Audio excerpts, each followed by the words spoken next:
Hello and good morning, everyone. Thank you for being here. We are on the day 3 of this year's Education 2.0 conference. We have a very exciting day for you, our final day to learn, engage, and enrich your knowledge and networks in the field of education and learning. Before we dive into the discussions, I'd like to thank our silver sponsor, Puzzlebox Academy, for their assistance. And guys, keep that hashtag going, education, the number 2, CONF for conference. Keep those hashtags coming in. We always love to see how much you're enjoying our event. So without further ado, let us begin the first session of the day. We are living in a digital age where technology has revolutionized the way we learn and work. Therefore, it's crucial for us to understand the importance of integrating technology into our educational system to prepare students for a future that's constantly evolving. Keeping this in mind, our panelists will share their insights on the topic, Recapturing Technology for Education, Keeping Tomorrow in Today's Classroom. Please put your hands together for Hannah Samira, Director and Co-Founder of Media Alliance Gaming Studio, Daniel Wencel, Vice President of Media Alliance Gaming Studio, Spzoo. You can correct me when you come up here on that pronunciation. Jim Biggs, founder of GOB Network Educational Platform. Dr. Donna Vallese, CEO, founder, and director, Learning and Continuous Improvement of Inspiring Leaders, and Greene Central School District. And Justin Starr, Endowed Professor of Advanced Technology at Community College of Allegheny County. Experts, take it away. Let's give them a round of applause.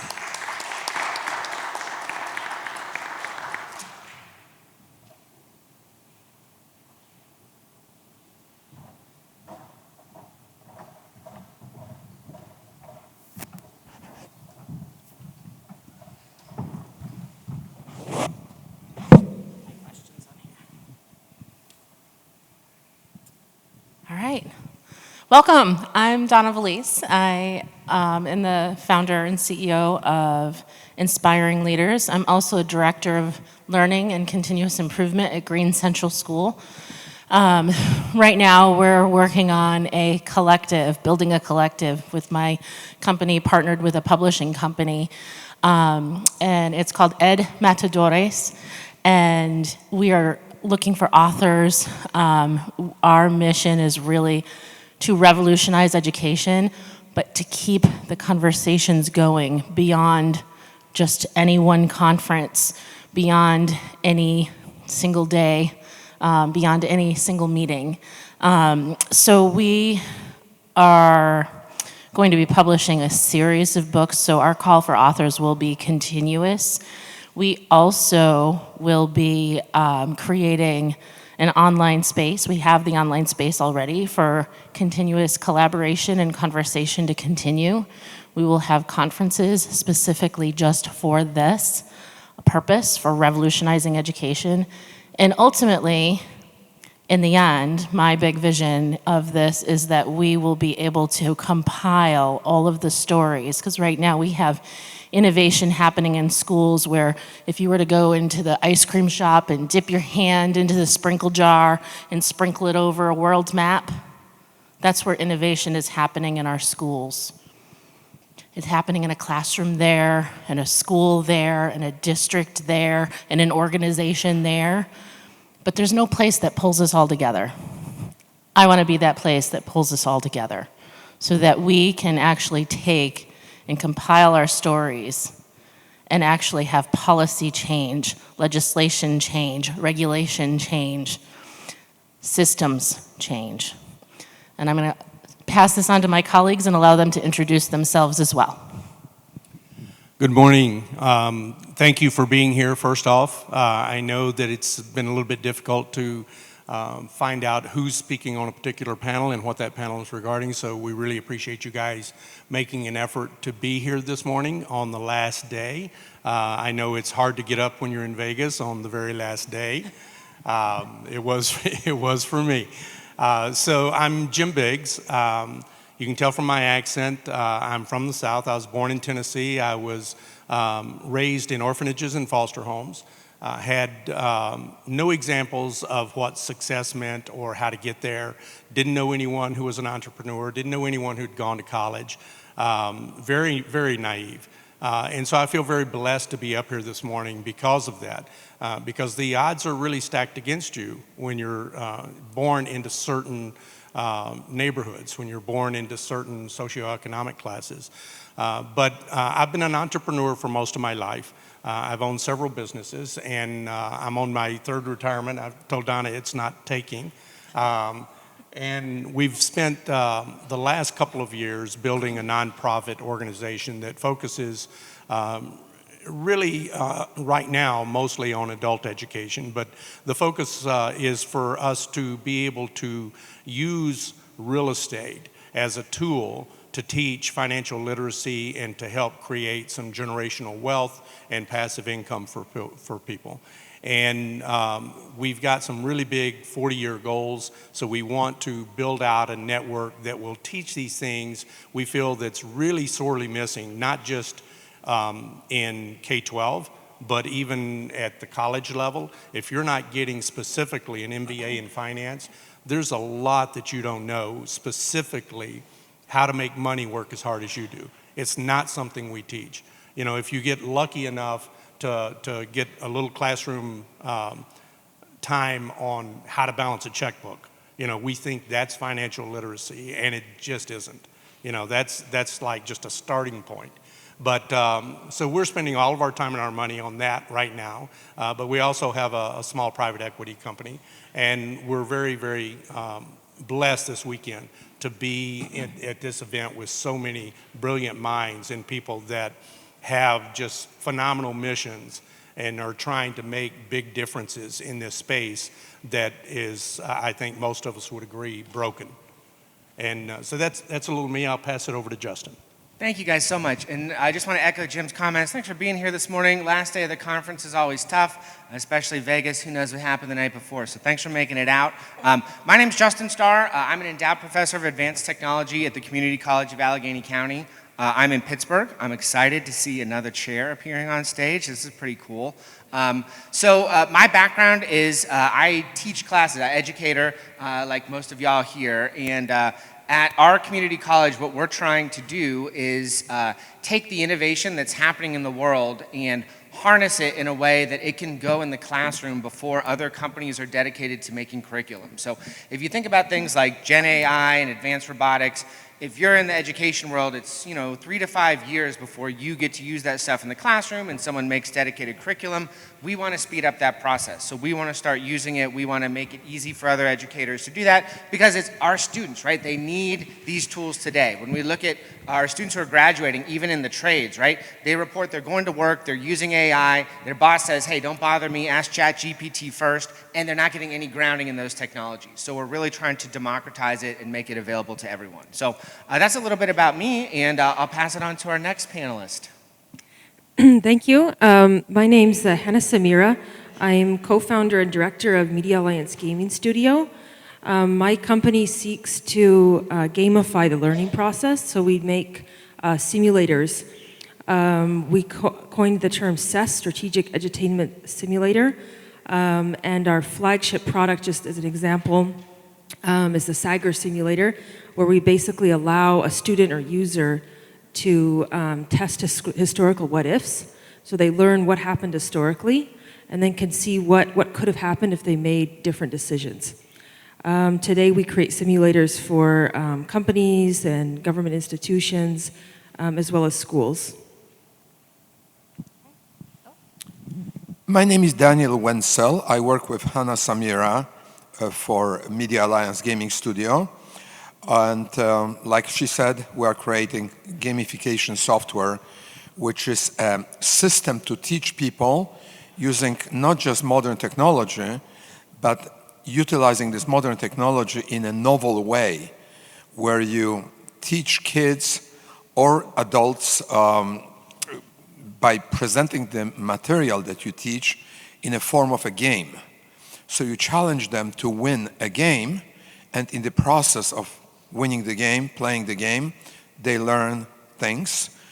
Inside the game, our product is called Sager. So inside Sager, you have content of various books, manuals, and there's a lot of text that in the process of playing, they can engage, read the text, and learn how to make decisions inside the game. And this decision-making process is teaching them leadership also. So they learn critical thinking, they learn the actual material, and they learn also about leadership, decision-making. Thank you. All right, so we have a couple questions that we're going to talk about, and then we're going to shake things up a little bit and get you actually talking to each other a little bit, like an educator should, right? So our first question is really, what do we need to do to ensure that our students are prepared for this fast-changing world and these fast-paced technologies advancing? What do we need to do to prepare them for their future? So we're going to answer, each one of us give a short answer? However you want to go. Okay, I'm not qualified to answer that question, but I do have a lot of opinions on it. And I think that a lot of the answers I've been hearing on the various panels over the last couple of days. And I think that what Hannah and Daniel are doing are critical to how we need to be teaching this next generation. I know my 4-year-old grandson started playing Roblox when he was 3 and spends hours a day on games and YouTube videos. And if we don't learn how to capture that and turn that process into learning, then we're going to continue to decline as a nation in regard to where we're ranking with education. Absolutely. Yeah, I would just say that we have to distinguish between games that are used to teach, that could be used to teach, like Monopoly, and games that are specifically designed to bring teaching, gamification into the learning process. And like you said, that's, I think, critical for the next generation, because that's their language. Generation Z grew up with screens, all the time, TikTok, YouTube, games, and we really need to not make of the learning process something where, oh, I have to put down my screen. I mean, I love also, it's not that students have to learn only in front of the screen, but it needs to be gamified, and that's just their language right now. So as educators need to use the tools that the current generation is familiar with. I think that's important. I agree with everything Hannah said. I think I would also say that, especially with Gen Z, it used to be, I feel like every time I talk, I'm dating myself. But like, if you were into technology 10 years ago, 20 years ago, it was synonymous with understanding how technology worked, right? Like I think back when I used computers, like you'd open it up, you'd be soldering things together, you'd be programming.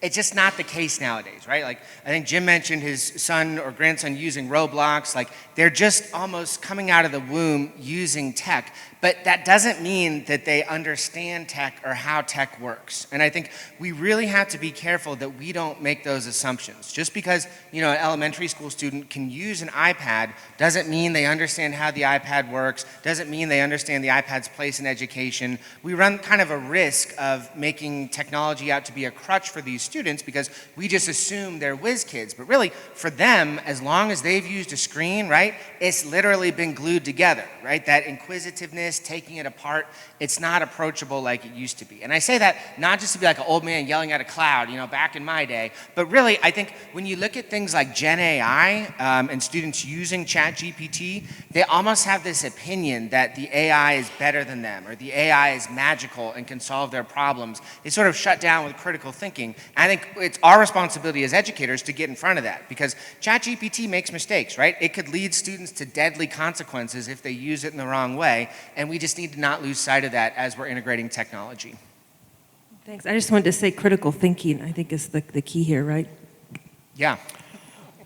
I wanted to mention how technology entered the world of education.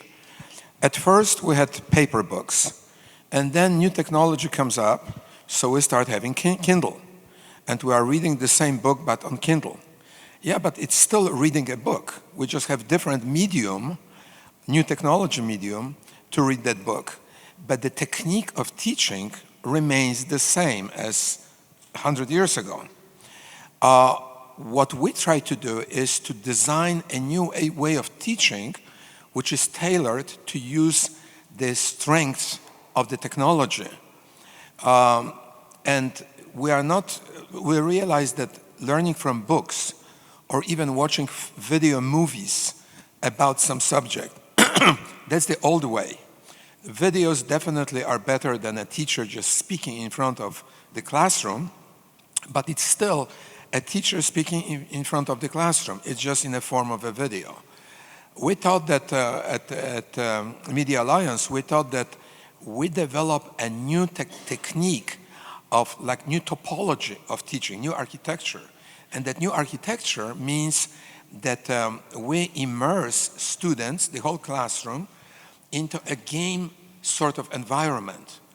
And you learn much more when you are challenged, when you want to win something, when you play a game, when you compete against others. In this case, you can compete against the history. In our game, our first product, which is a game called Sagar, you compete against technology. You get immersed in the Middle Eastern conflict of 1973, a war in the Middle East. And the war went in a certain way. And we can learn in school how this war developed. It went this way, that way, and the teacher can explain it to the classroom. It's much different experience when you are actually fighting the war, you are the top commander, and you make various decisions. You are free to read about the situation and make decisions and see the consequences of those decisions. Alternative history. You experience the alternative history. And when you make some stupid decision and you cause a nuclear holocaust, and that was the possibility in 1973 in that war, then you realize, oh my goodness, I just totally screwed up. I missed major cues. I better apply myself and learn more because the decisions have consequences, terrible consequences. So the way of learning, the whole environment is just completely different.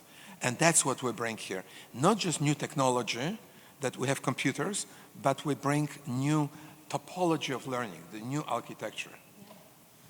So what I hear in that is actually my TED Talk, why learning should look and feel a whole lot more like riding a bicycle. So your program actually builds upon over a century of research on how we learn. We learn when we're engaged. We learn when we get to the depth of content, not when we're trying to get the breadth and learn what happened in 1873 and learn what happened in 1992 and learn all the things. All the things are on this device. My son told me years ago, Mom, I don't need to go to college because everything I need to learn, I can learn on YouTube. Right? We didn't have this. None of us had this when we were growing up. And so right now we are in a place where we have to focus more on those critical thinking skills. We've got to focus on those soft skills. We've got to focus on the depth. We don't need the breadth of the information. We don't need to know all the things. We need to know some things and some really important things. We need to prioritize, but we need to get to the depth because that's where kids collaborate. That's where they learn leadership. That's where they learn how to think critically. It's how they learn creativity. It's how they learn all of those skills that they need when they grow up. And that critical thinking piece is critical for this technology because they have to discern what technology is going to help me with this project? What technology is going to help me with this project? How am I going to apply this? How am I going to use this technology? And we're in a day and age where everybody's got a computer, and how many of you out there have had a challenge with your computer? Black screen, blue screen, computer freezes up, you can't navigate to the next. We've all had issues. And kids need to know how the computers work and to be able to analyze what's happening so that I can fix that problem. Technology is not going away. The internet came along, everyone panicked. The internet's here, kids can actually look information up. Oh my goodness, what are we gonna do? The book companies went nuts. Email came along, and the internet didn't go away. Email came along.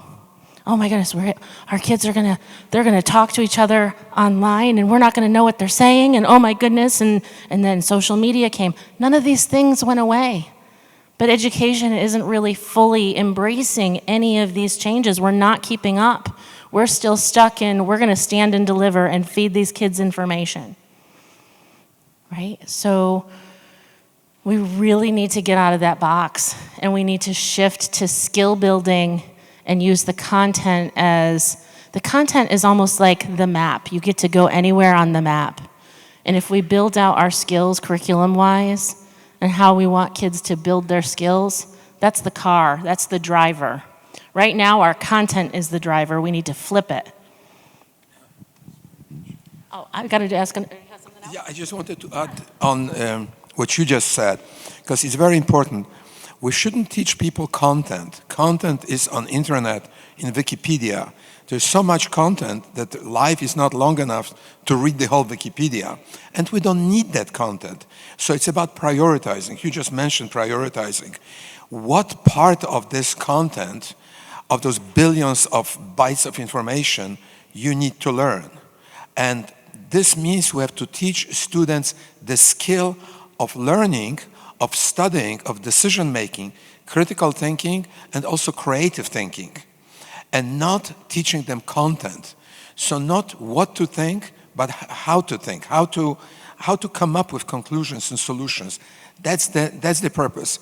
2 days ago, there was a speaker here named Beverly, and she was a brilliant lady, and I forget her last name, I apologize.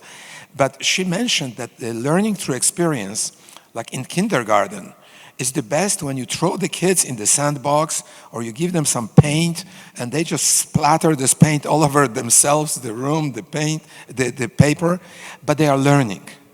And that's the learning process. They play, they experiment. What we do with SES, with our system, we create that sandbox for the adult students or for more mature students, but we throw them into the war of 1973, and they experience the war, and we give them so much data that there's no way they can go through it all. So the skill of the student is to select the right data, to know where to look. And in the process of doing that, learning how to look at proper information, where to find the proper information. So that's teaching skills and not the content. Absolutely. Anyone else? All right. And I just also want to add, so we're in this age of ChatGPT and AI. AI has been around a long time. We just haven't realized it. Amazon's been using it, Google's been using it, Facebook's been using it. All kinds of things have been using AI for a long time. It's not going anywhere. And so at my school, I'm encouraging my teachers to embrace it. I held a simple professional development for them. I had one teacher going, "This is so scary for me, I'm not even touching it." Right? And I also had another teacher that was like, "This is incredible. Oh my gosh, all the things I could do with this." I want more of us to be like that and not be afraid of it. We have to learn how to embrace it because it is going to transform what we do with education and what our kids need. Yeah, I think that's true, and I think it's okay to be afraid of it, but I think to the point where you still have to work with it. You know, like, I think if you think back to the 80s when computers started to come on every desk, right? There is a healthy fear of how's this going to change my job? And that's just good sense because your job was going to change. And if you didn't kind of get ahead of figuring out how this new computer fit in your life, there's a very good chance you get left behind. So I think if fear motivates some students to dig into AI to make sure they don't become obsolete, that's great. I think the real risk, though, is exactly what you're saying, that people say, this is scary, this is too much, like, I'm just going to put my head in the sand and wait for it to go away. Like, it's not going to go away. Like, it is only going to become more and more involved in our lives. And I think now we have the hindsight, right? Imagine, those people who stuck their head in the sand and said, I'm never going to learn that computer, right? The workforce moved on and left them behind. People who said, this internet's a fad, I'm not interested. I mean, they're not relevant today. And we run that same risk with Gen AI. I would just argue even on a larger scale, which is something that's hard to wrap your brain around. Yeah, so I was a bit confused about the title of our panel. So I'm like, what do you mean recapturing technology? We've had technology in the classroom now for 40 years. And so what are we recapturing? But it just dawned on me that as a species, we are very reluctant to change. And most of us have fear of new things and these new technologies. So maybe in some ways that's really what they were trying to get us to get to, which is, look, you're at a point of massive, massive change. This is probably in my 65 years, the biggest change that's going to happen to humanity is this release of ChatGPT. It's learned more in a week than it learned over the last 40 years. And it's been around that long. And I think for educators to not allow fear to adopt these new technologies in the classroom, I think that's really the essence of what we need to focus on and concentrate on. But I also, because of another talk that I heard Hannah give, I think that it's important for us to, it's great that we have these fantastic creative companies, and there's a bunch of them here this week that are creating this content and creating these educational resources. But I think it's even more poignant that we look at how do we interact with what they're already using. So how do we take our technology and partner with a gaming platform that is, if you had all of those eyeballs in your current platform, you'd be teaching to billions of kids. And so how do we integrate and help that become a partner with us in education? Sorry, I don't want to monopolize here, but AI has been around, like you mentioned, for a long time. In our Sagar system, we use AI, which is called Monte Carlo system. It has nothing to do with ChatGPT. We started using it 7 years ago. And AI is a very big concept. It's basically analyzing content and matching things together, doing it in a better way or worse way. The neural networks is the latest iteration of AI, which is like ChatGPT. I'm pretty sure uses neural network systems. And but you use neural networks or you use the Monte Carlo system. Either way, you manipulate data and draw conclusions. In our system, we draw conclusions about the conflict.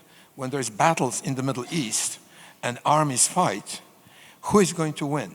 We use the equivalent of ChatGPT, the Monte Carlo, to calculate based on the various decisions made by the players, as well as the historical figures, the actual figures, and we calculate that.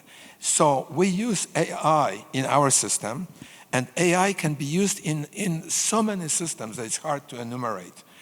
So it's, there's nothing new that really happened. ChatGPT is just a better model of AI. It's just a new version of a car that just came out with a bigger, stronger engine. And it's actually, it's like a diesel engine coming after a regular engine because there is novelty in it. It's this neural networkness that is incorporated. But neural networks have been around also for like, I don't know, 20 years or 30 years. It's nothing new. So that revolution appears to us to happen now because mass media started talking about it. But it's been there behind the curtains going on for 50 years since Monte Carlo started to be, it was invented. So I think it's a little bit of a slow process on one sense. So I appreciate that point. And to just give some context, right? You go back 6 years ago, it's 2017, Amazon hasn't, they're coming out with Alexa then. You know what I mean? Like that's the moment. So only 6 years ago, we didn't have Alexa, we didn't have Siri. I couldn't say, Alexa, order 50 pounds of cashews, Alexa, confirm. And to our YouTube friends out there, I don't know what that's gonna do, but it wasn't even relevant, right? And if you wanted to play an AI in 2017, you had to be a PhD working on it. You know what I mean? You had to be at Carnegie Mellon or MIT or whatever doing this stuff. And that's what we saw, right? In 2017, the big news is Carnegie Mellon has an entry in the World Series of Poker that's an AI-based system. And it was a big deal. And it took a team of PhD candidates and an advisor to make that happen. Now, in 2023, what you see is the democratization of AI, right? You don't have to be a PhD to use AI because software tools and frameworks have made it much more accessible. So I agree, some of the perceived velocity of AI is media attention. I think that's true, but it's also that the software ecosystem has become so much more mature that if you wanted to whip up a facial classifier, right, that recognizes who's in a crowd and takes attendance for you, my students can do this in community college, right? And they don't know how a neural network works, but they can download off-the-shelf frameworks and put it together and make it happen. And on one hand, that's extremely powerful, it's extremely liberating, it opens the doors to AI to so many people. On the other hand, if students don't know what they're doing and they're just putting pieces together, they very easily build a racist, sexist classifier because they don't understand what goes into it. So it's really that tipping point where it's moving so quickly, everyone can use it, and we're gonna get into a period that's fun, exciting, and a little bit scary because we're gonna make a lot of mistakes in this moment. So AI was brought to the masses, and that's the big revolution of the last few months. I think so. But AI has been around. Deep Blue has been, 40 years, 50 years? That's really impressive piece of AI. They could beat grandmasters in chess. And Deep Blue is obviously a computer with AI, but we had no access to Deep Blue. Now everybody can get subscription for $3 a week and use ChatGPT. I feel like some of the problem is that there's sort of a fear because people don't understand how some of this stuff, this new technology works, especially educators, which are inevitably older than Generation Z in the classroom. And we really need to focus on how to harness these new tools and understand how they work and not be afraid of them. Understand the pitfalls. Understand that there's pitfalls, sorry, and try to avoid that, but harness that new technology because it's there and it really can improve the education process in the classroom. And that goes to our next question, is really about how do teachers, whether you're a professor at higher ed or a teacher in kindergarten or a high school teacher, how do we prepare, how do we get ready for this? I mean, it's here and we're not ready, but we got to do something. So what is it that's going to change in the classroom because of these new advanced technologies? What is teaching and learning going to look like with more AI and more access to it?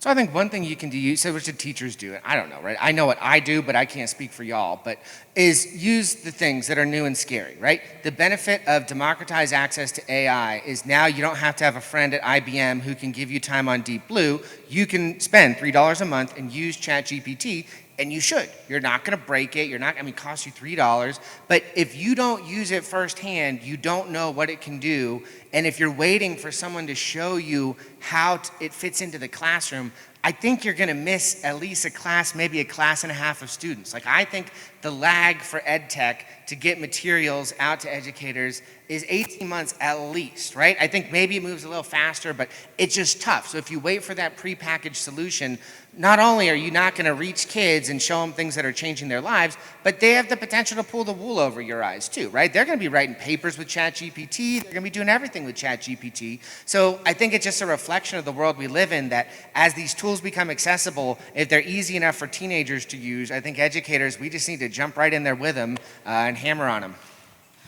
Yeah, to that point, I would also say that we can't, as educators, wait on government, whether it be local, city, state, or Fed, to make these changes.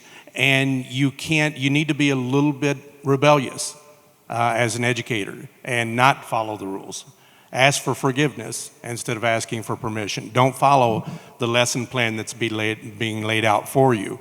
But ask yourself, how can I embrace this technology? How can I insert it into my lesson plan? How can I embody this entire thing into my classroom. And it's not going to come from above. It's going to come from within you, asking yourself, how can you change that lesson plan? And just, I promise I'm not going to keep going, but Jim said something really important. Don't feel like you have to get it right either, right? You try it, you get something wrong, the kids are going to still learn something if it doesn't go according to plan, because that'll be their experience too. So don't let that perfection scare you from trying. I thought Jim's point was really good. I think that's even better to model risk-taking and not be afraid of failure. Yeah, absolutely. So we have 4 minutes and 30 seconds left. So in this time, I want you to find a quick elbow partner. I'm going to give you a minute and a half. Talk about like what is it that you think needs to happen, and then share out some things. I'm going to be even more proactive than that. The last table over here, could you guys stand up for a second in the back? Come on, don't be shy. Stand up. The last 2 or 3 rows. Yes, you. Yep. Stand Stand up, up. grab. Stand up. You're going to have to actually move to talk. Okay. It'll be hard to Now, talk across the come room. up here and stand in line, single form, in front of this microphone. And ask a question about, and it doesn't matter what the question is. Were you here, what did you come here seeking to accomplish? And this over here is what's going to, This is it's what everyone should be doing, but I know they're not. So I'm trying to get a little engagement Or here. at least find Sir, your elbow partner. why did you come today? What did you hope to have answered, or what did you hope to learn from today? Well, I just really wanted to hear each of your perspectives on the topic. Yeah. And that's exactly what you did, because this is Education 2.0, so I'm here to get educated and learn. Yeah. What so is I can your take it perspective? back. So, yep, exactly. What is your perspective? Well, because I'm still learning, there's a lot of still information that I need to know about the topic to speak intelligently, so I really don't have an answer. That's okay. But I'm glad that you and I are connected. Yes. Right? Ed Matadores. We You have got one it. right here too. You got it. All right. Yeah, go ahead. Yeah, good morning. This was extremely interesting. Isn't it finally that we want our learners to be competent, to make the right decisions? Yes. And the role of the teacher is to find the right tools. So the new technology, I believe, it is a valuable tool, but only a tool, one of many tools, and a very powerful one. I've been the last 25 years on the African continent, and the internet has made a huge difference. Yeah. Suddenly, learners, they can take content from the internet, and they can learn when the teachers don't show up in the school. And they also learn how people think in other countries about Africa. So is that really us, the little children with the flies in their faces and always hungry and so? No, that's not us. So the picture is not right. So the internet and the information sharing, that made a huge difference. Yeah. Can I ask how old you are? How old are you? That's not very polite, Jim. He doesn't mind. 62. So I want to applaud you and say thank you for being open-minded and not afraid to embrace change. Thank you. So, For someone from our groups that were chatting, if you want to get up and share, I'd love to hear what you were talking about. We have a minute and 6 minutes, or 6 seconds, a minute and 6 seconds. The gentleman in my group, he was speaking about the balance that has to be thought about when considering in the classroom using the chat GPT and the instructor, the teacher, like that balance between it. And then I was saying how I absolutely love chat GPT. I've been using it for about a month now, not for teaching, I am a teacher, but for my business, I'm an entrepreneur. And wow, I dove in and I love it, absolutely love it, but I do have to feed it my information. I am the expert. You know, I can't just chat GPT it and then throw it to what I'm doing. I have to like read it, change it. You know, it's not just a tool that's just like, here you go, which I think you mentioned. So I'm still discovering it, diving in, but absolutely everything you guys are saying up there, I am just I'm just, woo, so excited. I purposely came to your panel, so thank you so much for sharing. It's going to change how we Thank you. teach and learn writing, for sure. There was someone standing in the back. Yeah, we've got time for one more. Who wants to come up? A very quick one more.